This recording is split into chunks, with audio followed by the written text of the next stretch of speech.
Day 24, the Book of Exodus. Chapter 19. On the first day of the third month after the Israelites left Egypt, on that very day, they came to the desert of Sinai. After they set out from Rephidim, they entered the desert of Sinai, and Israel camped there in the desert in front of the mountain. Then Moses went up to God, and the Lord called to him from the mountain and said, "This is what you are to say to the descendants of Jacob, and what you are to tell the people of Israel. You yourselves have seen what I did to Egypt, and how I carried you on eagle's wings and brought you to myself. Now, if you obey me fully and keep my covenant, then out of all nations you will be my treasured possession. Although the whole earth is mine, you will be for me a kingdom of priests and a holy nation. These are the words you are to speak to the Israelites." So Moses went back and summoned the elders of the people and set before them all the words the Lord had commanded him to speak. The people all responded together, "We will do everything the Lord has said." So Moses brought their answer back to the Lord.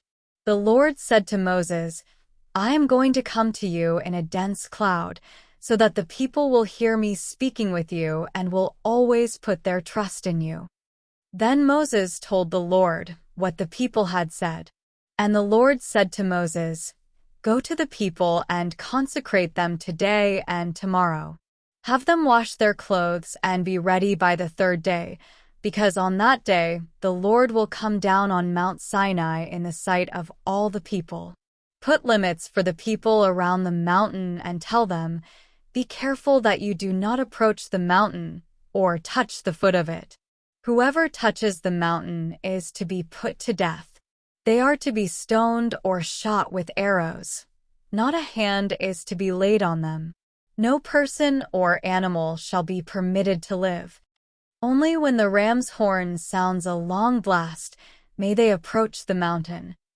After Moses had gone down the mountain to the people, he consecrated them, and they washed their clothes. Then he said to the people, "Prepare yourselves for the third day. Abstain from sexual relations." On the morning of the third day there was thunder and lightning, with a thick cloud over the mountain, and a very loud trumpet blast. Everyone in the camp trembled. Then Moses led the people out of the camp to meet with God, and they stood at the foot of the mountain. Mount Sinai was covered with smoke, because the Lord descended on it in fire. The smoke billowed up from it like smoke from a furnace, and the whole mountain trembled violently. As the sound of the trumpet grew louder and louder, Moses spoke, and the voice of God answered him. The Lord descended to the top of Mount Sinai and called Moses to the top of the mountain. So Moses went up, and the Lord said to him, "Go down and warn the people, so they do not force their way through to see the Lord, and many of them perish. Even the priests, who approach the Lord, must consecrate themselves, or the Lord will break out against them." Moses said to the Lord, "The people cannot come up Mount Sinai, because you yourself warned us. Put limits around the mountain and set it apart as holy." The Lord replied, "Go down and bring Aaron up with you. But the priests and the people must not force their way through to come up to the Lord, or he will break out against them." So Moses went down to the people and told them. Day 24, the Book of Exodus. Chapter 20. The 10 Commandments. And God spoke all these words. "I am the Lord your God, who brought you out of Egypt, out of the land of slavery. You shall have no other gods before me. You shall not make for yourself an image in the form of anything in heaven above, or on the earth beneath, or in the waters below. You shall not bow down to them or worship them. For I, the Lord your God, am a jealous God, punishing the children for the sin of the parents to the third and fourth generation of those who hate me, but showing love to 1,000 generations of those who love me and keep my commandments. You shall not misuse the name of the Lord your God, for the Lord will not hold anyone guiltless who misuses his name. Remember the Sabbath day by keeping it holy. 6 days you shall labor and do all your work, but the seventh day is a Sabbath to the Lord your God. On it you shall not do any work, neither you, nor your son or daughter, nor your male or female servant, nor your animals, nor any foreigner residing in your towns. For in 6 days the Lord made the heavens and the earth, the sea, and all that is in them, but he rested on the seventh day. Therefore the Lord blessed the Sabbath day and made it holy. Honor your father and your mother, so that you may live long in the land the Lord your God is giving you. You shall not murder. You shall not commit adultery. You shall not steal. You shall not give false testimony against your neighbor. You shall not covet your neighbor's house. You shall not covet your neighbor's wife, or his male or female servant, his ox or donkey, or anything that belongs to your neighbor. When the people saw the thunder and lightning and heard the trumpet and saw the mountain in smoke, they trembled with fear.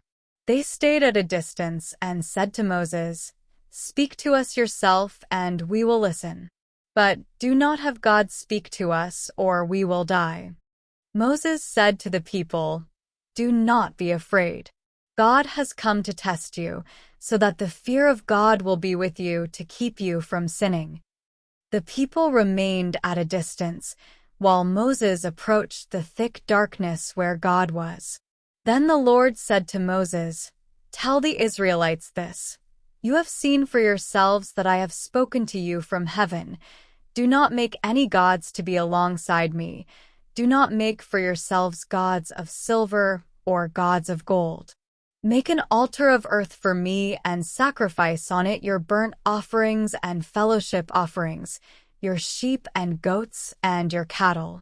Wherever I cause my name to be honored, I will come to you and bless you.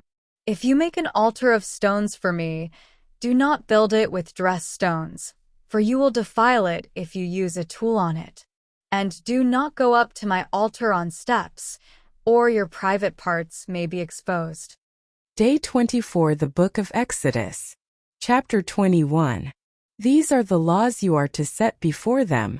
If you buy a Hebrew servant, he is to serve you for 6 years. But in the 7th year, he shall go free without paying anything. If he comes alone, he is to go free alone. But if he has a wife when he comes, she is to go with him. If his master gives him a wife and she bears him sons or daughters, the woman and her children shall belong to her master, and only the man shall go free. But if the servant declares, "I love my master and my wife and children and do not want to go free," then his master must take him before the judges. He shall take him to the door or the doorpost and pierce his ear with an awl. Then he will be his servant for life. If a man sells his daughter as a servant, she is not to go free as male servants do. If she does not please the master who has selected her for himself, he must let her be redeemed. He has no right to sell her to foreigners, because he has broken faith with her. If he selects her for his son, he must grant her the rights of a daughter. If he marries another woman, he must not deprive the first one of her food, clothing and marital rights. If he does not provide her with these 3 things, she is to go free, without any payment of money. Anyone who strikes a person with a fatal blow is to be put to death. However, if it is not done intentionally but God lets it happen, they are to flee to a place I will designate. But if anyone schemes and kills someone deliberately, that person is to be taken from my altar and put to death. Anyone who attacks their father or mother is to be put to death. Anyone who kidnaps someone is to be put to death, whether the victim has been sold or is still in the kidnapper's possession. Anyone who curses their father or mother is to be put to death. If people quarrel and one person hits another with a stone or with their fist and the victim does not die but is confined to bed, the one who struck the blow will not be held liable if the other can get up and walk around outside with a staff. However, The guilty party must pay the injured person for any loss of time and see that the victim is completely healed. Anyone who beats their male or female slave with a rod must be punished if the slave dies as a direct result, but they are not to be punished if the slave recovers after a day or two, since the slave is their property. If people are fighting and hit a pregnant woman and she gives birth prematurely but there is no serious injury, the offender must be fined whatever the woman's husband demands and the court allows. But if there is serious injury, you are to take life for life, eye for eye, tooth for tooth, hand for hand, foot for foot, burn for burn, wound for wound, bruise for bruise. An owner who hits a male or female slave in the eye and destroys it must let the slave go free to compensate for the eye. And an owner who knocks out the tooth of a male or female slave must let the slave go free to compensate for the tooth. If a bull gores a man or woman to death, the bull is to be stoned to death, and its meat must not be eaten. But the owner of the bull will not be held responsible. If, however, the bull has had the habit of goring and the owner has been warned but has not kept it penned up and it kills a man or woman, the bull is to be stoned and its owner also is to be put to death. However, if payment is demanded, the owner may redeem his life by the payment of whatever is demanded. This law also applies if the bull gores a son or daughter. If the bull gores a male or female slave, the owner must pay 30 shekels of silver to the master of the slave, and the bull is to be stoned to death. If anyone uncovers a pit or digs one and fails to cover it and an ox or a donkey falls into it, the one who opened the pit must pay the owner for the loss and take the dead animal in exchange. If anyone's bull injures someone else's bull and it dies, the two parties are to sell the live one and divide both the money and the dead animal equally. However, if it was known that the bull had the habit of goring, yet the owner did not keep it penned up, the owner must pay, animal for animal, and take the dead animal in exchange. We have come to the end of Exodus chapter 21, New International Version. Tune in for day 25 of our journey. Please consider giving this video a thumbs up to show your support. Additionally, please follow, subscribe, and share to help us spread the good news together. Feel free to comment and let us know which country or city you're tuning in from.